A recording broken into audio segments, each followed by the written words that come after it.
부모가 잘하는 이야기 부자썰 지금 시작합니다. 도와줘요 닥터 히어로. 우리 아이 첫 후원 동행 유나인 체인지 아이케어. 안녕하세요. 즐거운 초등영어의 지니쌤입니다.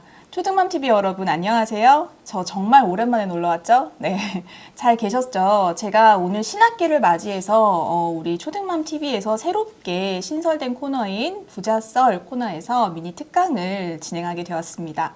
신학기 되면 항상 어머님들 고민 많이 하시죠? 우리 파닉스에 대해서 늘 고민하시고 늘 질문이 가장 많으세요. 그래서 제가 파닉스로 여러분께 도와드리고자 오늘 특강을 준비했습니다. 자, 그러면 한번 시작해 볼게요.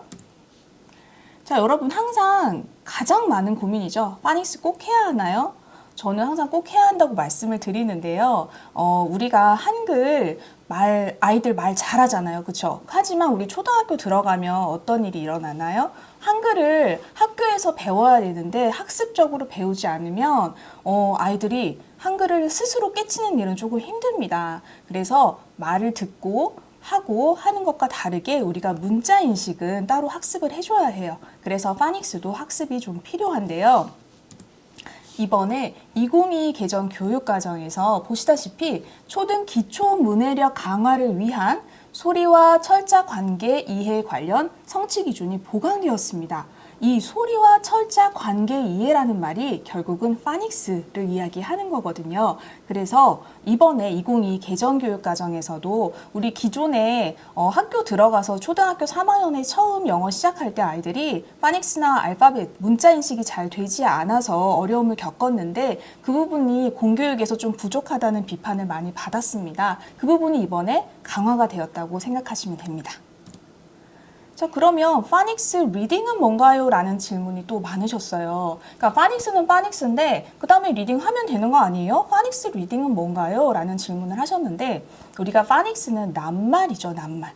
단어를 어떻게 조합되어 있는지가 가장 최소 단위인 음소를 조합해서 이렇게 단어 하나를 읽어내는 것이 파닉스의 기본 그 규칙을 아는 거라고 한다면은 그 다음 단계로 바로 리딩으로 넘어갔을 때 아이들이 잘 못 읽는 것을 어머님들이 보셨을 거예요. 잘 못 읽는 이유는요. 바로 이 파닉스 단어로만 구성되어 있는 문장이 아니기 때문이에요. 문장이나 문단 자체가요. 파닉스 단어로만 구성되어 있는 것이 아니라 굉장히 다양한 단어들과 파닉스 규칙에 맞지 않은 사이드 월드와 이런 것들로 구성이 되어 있어서 아이들이 쉽게 접하지 못하는 거거든요. 그래서 리딩으로 바로 본격적으로 들어가기 전에 중간 단계로 우리가 파닉스 단계에서 배웠던 그 단어들을 많이 조합해서 우리가 문장을 만들고 그 속에 사이트 월드를 집어넣어서 우리가 아이들이 좀 쉽게 읽을 수 있도록 유창성을 도와주는 그런 단계를 파닉스 리딩 단계라고 이해하시면 좋을 것 같아요.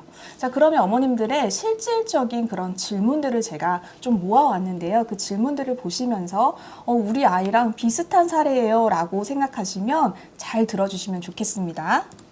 초등맘 TV. 자, 먼저 첫 번째 질문이에요. 아이가 영어 학원에서 파닉스를 끝내긴 했는데 파닉스를 마쳤다는 것은 무엇으로 알 수 있나요? 라고 질문하셨어요. 그러니까 많은 어머님들이 아이들을 학원에 보내고 그 다음에 파닉스를 막 했다고 하고 끝냈다고 해요. 그런데 아이가 막상 못 읽는 모습을 보시면 좀 마음이 아프시죠? 그래서 파닉스를 우리가 아이들이 규칙을 알고 있고 기본 규칙을 배웠다라고 하는 거는요. 소리, 그러니까 예를 들어서 cat이라는 단어가 있다고 하면 CAT라고 되어 있죠. 그 첫 번째 나오는 첫 소리 C가 크크크라는 소리를 내고 맨 뒤에 나오는 T가 트트트라는 소리를 내고 가운데 있는 A라는 모음이 아라는 단모음 소리를 낼 수 있고 그리고 그것이 합쳐져서 카 이라는 소리를 낸다라는 걸 아이가 인식을 하고 있어야 됩니다. 그래서 문장이나 어떤 단어를 보여주시고요. 아이가 첫 소리를 크, 아, 트 이렇게 내면서 조합을 할 수 있는지 그걸 보시면 어느 정도 아이가 기초가 되어 있구나, 이 정도는 알고 있구나 라고 생각하시면 됩니다. 그 다음에 여러 가지 좀 다양한 규칙들이 있어요. 하지만 아이들이 그 규칙을 모두 머릿속에 넣고 단어를 규칙적으로 읽는다고 해서 파닉스가 완성된 건 아니거든요. 하지만 이런 식으로 블렌딩을 할 수 있는 능력을 갖추었느냐, 이걸 보시고 나서 파닉스의 기본을 알고 있구나, 어느 정도 알고 있구나, 그러면 문장으로 넘어가도 되겠다, 이런 판단을 하시면 되는 겁니다. 자, 두 번째는요. 두 번째 질문은 조금 비슷한 질문이 있어서 제가 모아봤는데요. 엄마표 영어 꾸준히 하는 중인데 유독 영어책을 소리내어 읽어보라고 하면 어려워해요. 파닉스 문제인가요? 이 질문이 있었고요. 두 번째는 파닉스를 공부했다고 해서 모든 단어나 문장을 술술 읽는 것이 아니잖아요. 그래서 아이가 읽기를 꺼려하는데 방법이 없을까요? 이 질문이 있으셨어요. 근데 사실 두 개가 비슷한 질문이에요.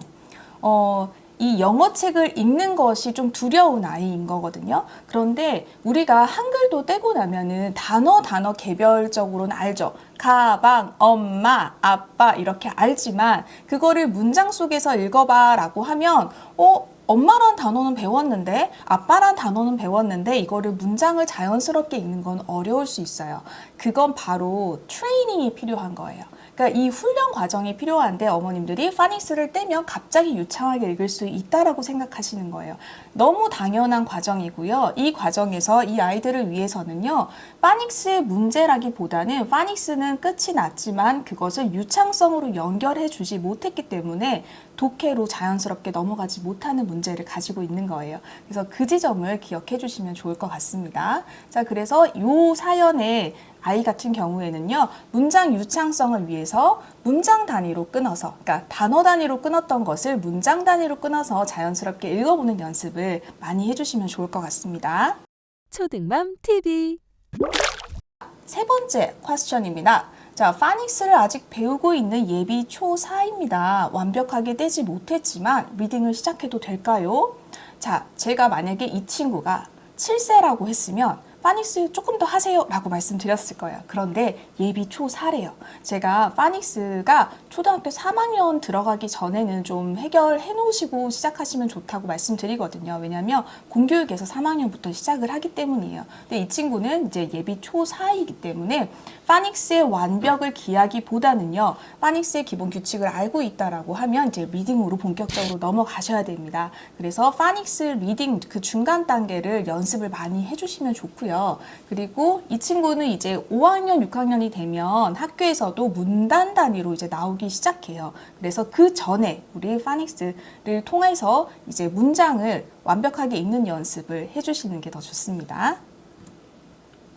자, 네 번째 퀘스천입니다.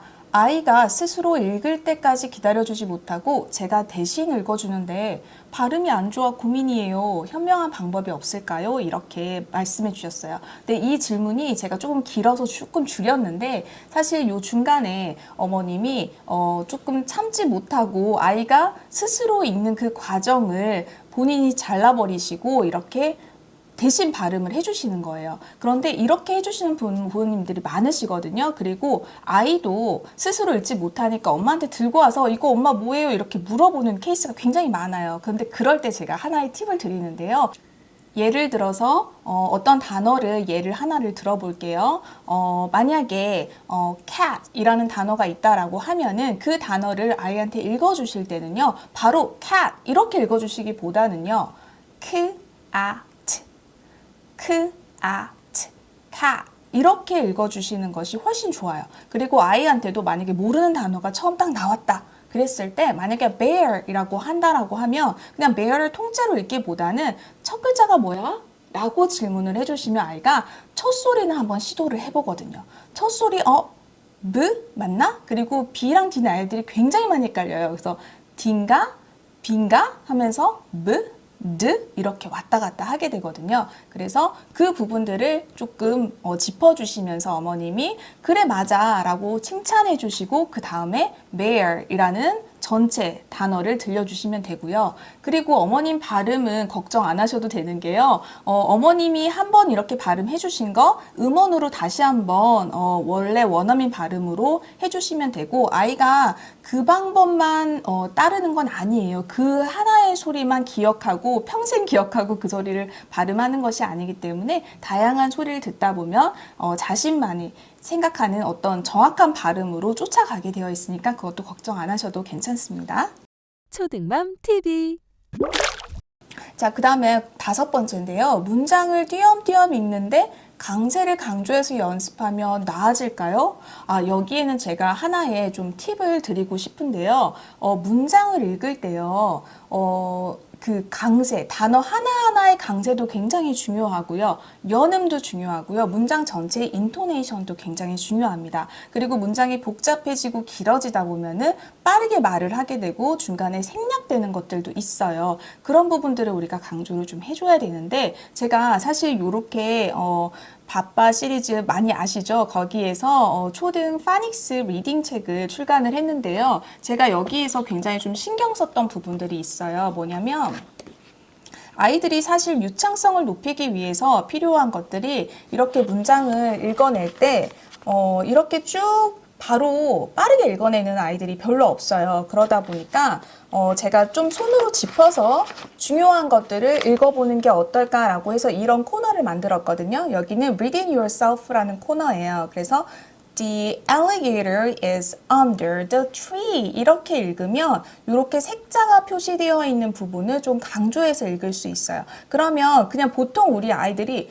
The alligator is under the tree 이렇게 높낮이 없이 읽게 되거든요. 그것도 빠르게 못 읽는 경우들이 많아요. 그래서 이거를 노래처럼 음악처럼 소리를 듣고 The alligator is under the tree 이런 식으로 음률을 타면서 읽는 그런 코너를 마련을 했으니까 이 대표 문장 2문장이라도 또는 이제 가지고 계신 뭐 교재나 이런 곳에서도 마찬가지예요. 아이가 특별히 조금 불편해하는 문장이 있거나 조금 잘 읽어보고 싶어하는 문장들이 있으면 그 문장을 뽑아서 그 문장만이라도 반복적으로 연습을 시켜주시면 영어는 우리말이랑 조금 다른 인토네이션이 있구나 이런 것들을 알게 됩니다. 자, 그럼 다음 퀘스천으로 넘어가 볼게요. 자, 6번째는요. 아이의 발음이 틀릴 때마다 바로 잡아 주어야 할까요? 음원을 듣고 따라 읽는 방법만으로도 효과가 있을까요? 제가 여기다가 QR코드랑 그 음원을 다 넣어놨는데 여러분들이 교재 선정하실 때 좀 주의하셔야 되는 게요. 원어민의 소리를 들을 수 있는 음원이 들어있는 그런 교재를 반드시 영어 교재에서는 선택을 하시는 것이 좋고요. 그리고 아이의 발음이 틀릴 때마다 지적을 하시는 것은 좋은 방법은 아니세요. 왜냐하면 그 아이가 그 발음을 여러 번 반복해서 하면서 그리고 틀려가면서 실수해 가면서 배우는 거예요. 그래서 아이가 어떤 특정 단어를 정말 너무 잘못된 발음으로 알고 있다. 그런 케이스가 아니라면은 그냥 스무스하게 넘어가셔도 아이가 언젠간 자기가 정확한 발음으로 찾아가게 되어 있습니다. 걱정 안 하셔도 괜찮습니다. 초등맘 TV. 자, 7번째입니다. 파닉스로 배우는 단어의 뜻이 굳이 뜻과 의미를 알려줄 필요가 없다고 하는 분들도 계신데 그게 맞나요? 자, 우리가 파닉스 교재에서 나오는 책들을 많이 보시면은요, 파닉스 단어가요, 이미지랑 글자가 같이 되어 있어요. 대부분, 모든 책들이 거의 대부분 그렇거든요. 그건 뭐냐면 명사 또는 동사로 구성되어 있다는 뜻이고요. 그것은 어떻게 쓰여져 있는지 그 글자의 모양과 별개로 의미를 반드시 알아야 합니다. 그런데 이렇게 이야기하신 분들은 아마도 제 생각에는 사이트 월즈 때문일 거예요. 사이트 월즈라고 하는 거는 파닉스 규칙과 좀 다르게 아주 빈번하게 나오는 단어 중에 하나인데요. 이거는 규칙이 따로 없고 그리고 의미도 좀 기능어기 때문에 우리가 문장 속에서 꼭 필요한 그런 품사들 있죠. 관사라든지 뭐 이런 것들, 그런 것들에서 우리가 기능적으로 필요한 단어들이기 때문에 그것의 의미를 굳이 파악을 하실 필요는 없지만 파닉스 단어는 좀 아실 필요가 있어요. 그래서 제가 책에도 의미를 같이 여러분들이 확인하실 수 있도록 이렇게 그림으로 그림과 단어를 같이 보여드렸어요. 이미지랑 단어가 같이 있죠. 그러니까 아직 우리 초등학생들은 이미지랑 글자를 같이 학습하는 것이 효과적입니다. 자, 그러면 이제 마지막 질문이에요. 마지막 질문은 파닉스 리딩을 하고 있는 아이인데 영단어 공부도 같이 해야 할까요? 영단어 교재를 병행해야 할까요? 라고 질문을 하셨어요. 영단어 교재 아직 조금 저학년 친구들 같은 경우에는 100% 필요한 건 아니에요. 근데 학년이 조금 올라가면 영단어도 학습을 같이 하시면 좋겠지만 파닉스 리딩을 하고 있으니까 이제 기본적인 파닉스 단어들은 이제 깨친 거죠.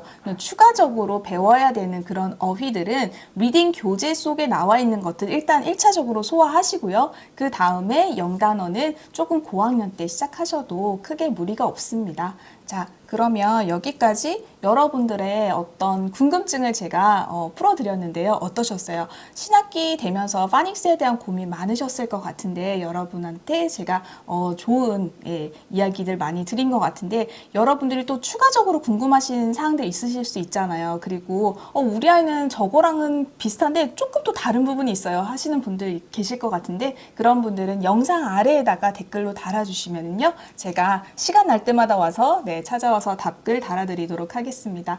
오늘 영상 끝까지 시청해주셔서 감사드리고요. 초대해주신 초등맘TV 감사합니다. 지니쌤이었습니다.